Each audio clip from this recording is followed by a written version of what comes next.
Juan Kapitulo 6, versikulo 35.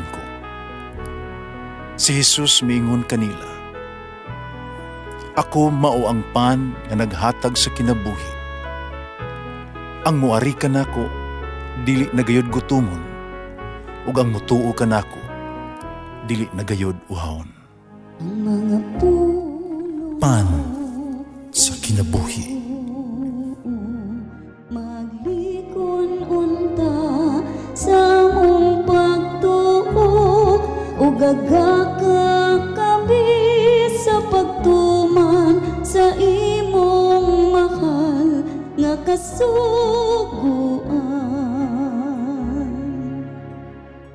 Ang Ginoo na kaninyo. Santos ng Ebanghelyo sumala ni San Juan. Sa pagkasunod adlaw, ang mga tao nga nagpabilin sa tabok sa lanaw, nakita og usa ka sakayan ang nahibilin didto. Nasayon sila nga si Jesus wala mo sakay sakayan uban siya mga tinun-an nga nagagikan na sila ra. Human dito'y ubang mga sakayan gikan sa Tiberias na nanunggo doon sa dapit diin ang mga tao mikaon sa pan. Tapos nagpasalamat ang Ginoo. Pagkita sa mga tao nga si Jesus wala didto ng iya mga tinun-an, nanakay sila sa sakayan nangadto sa Kapernaum aron pagpangita kaniya. Sa nakaplagan na nila si Jesus dito sa tabok sa lanaw, mingon sila kaniya, "Matutudlo, kano sa kapaman may abot dinhi?" Si Jesus mitubag, "Sultihan ko kamo, nangita kamo kanako, kaya kakaon man kamo sa pan, o nga busog, o dili tungod kay nakasabot kamo sa milagro nga akong nahimo. Ayaw kamo paghago alang sa kalanon nga madunot, kundi sa kalanon nga mulungtad, ngadto sa kinabuhing walay katapusan. Kining kalanon ihatag kaninyo sa anak sa tao, kay gipatikan man siya sa Dios, nga amahan sa timaan siya pag-uyon." Busag iputan nila siya, "Unsa may among buhaton aron pagtuman sa gisugo sa Dios?" Si Jesus mitubag, "Kini ang buluhaton kay pabuhat sa Dios kaninyo, nga motuo kamo sa iyang gipadala." Ang Ebanghelyo sa Ginoo.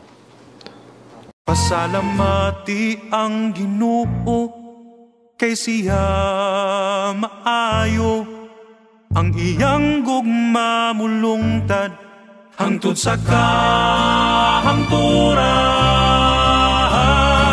Pasalamati ang Diyos sa tanang mga Diyos, ang iyang gugma malungtaron.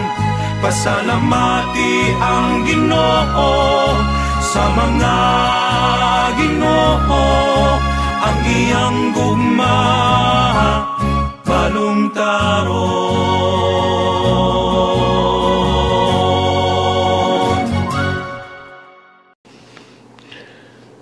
Diyo sa kamag-uuma, nananum og labing maayo nga trigo. Matag season, makadaag yun siya sa award alang sa labing maayong trigo sa ilang lalawigan. Usa ka babae nga miadto kaniya o nangutana kaniya kung sa iyang sekreto. Isultian niya siya nga ang Yahweh mao ang iyang sekreto magkipaambit sa iyang labing maayo nga mga liso sa iyang mga silingan. Haron mananong sa sila niini. Ang babae nangutana, "Kano ipaambit man nimo ang labing maayong binhi sa trigo sa imong silingan, nga kompetensya man sila kanimo matag tuig?" Simple ra kana tubag sa mag-uuma. Ang hangin makailap sa pollen gikan sa trigo sa matag usa nga magdala niini gikan sa umang ngadto sa laing dapit. Pagpatubo usab sa labing maayong trigo.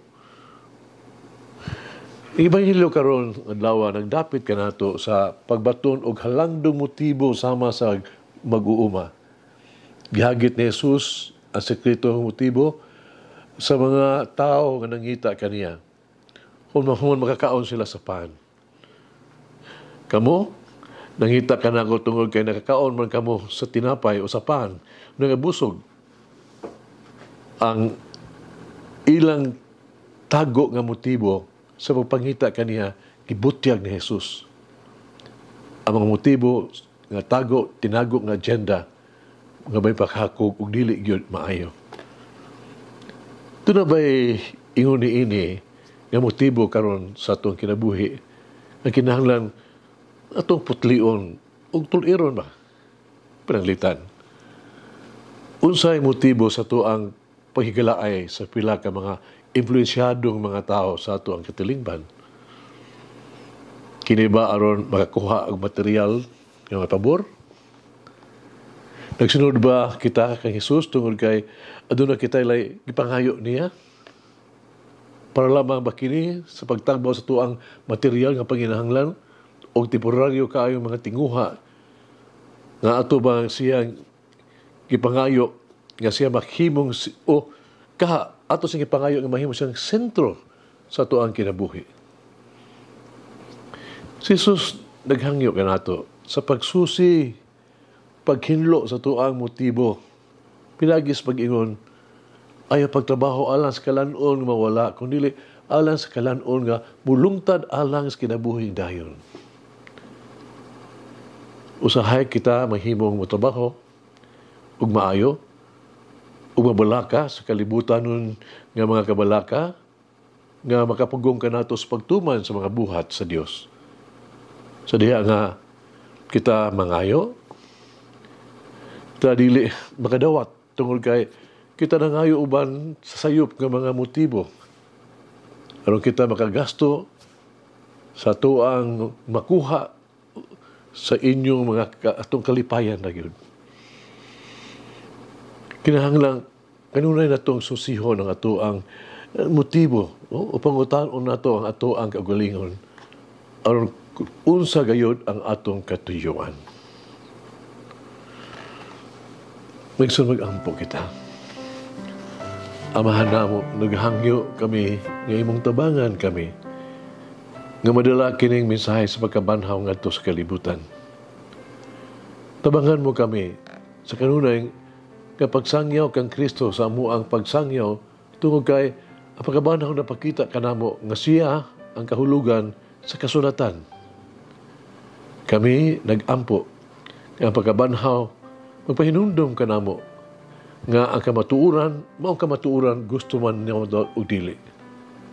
Palabaw tanan, tabangi kami sa paghinumdum nga ang pagkabanhaw na pakita kanamo nga sa Jesucristo ang hari nga gipangandoy sa among kasing-kasing. Amen. Mama Mary, may I encounter the risen Lord in my daily life. Umalangin ang Diyos magagahom sa tanan, Amahan, Anak, Espiritu Santo. Amen. May the Lord of the divine mercy bless us all, heal us from all diseases and suffering. Ayun unta niya kita, tanang mga sakit na sa lawas o sa kalag, body and soul. In the name of the Father, the Son, and of the Holy Spirit. Jesus, I trust in you. Amen. Whoever eats the bread of life will never hunger, says the Lord. Kay galaan inyong nabati ang pagpaambit ug hamubong pamalandong sa pulong sa Dios pinaagi sa tulumanon, pan sa kinabuhi, nga gidumala ni Monsignor Daddy Silva. Hangtod na usab sa sunod higayon, daghang salamat. The bread of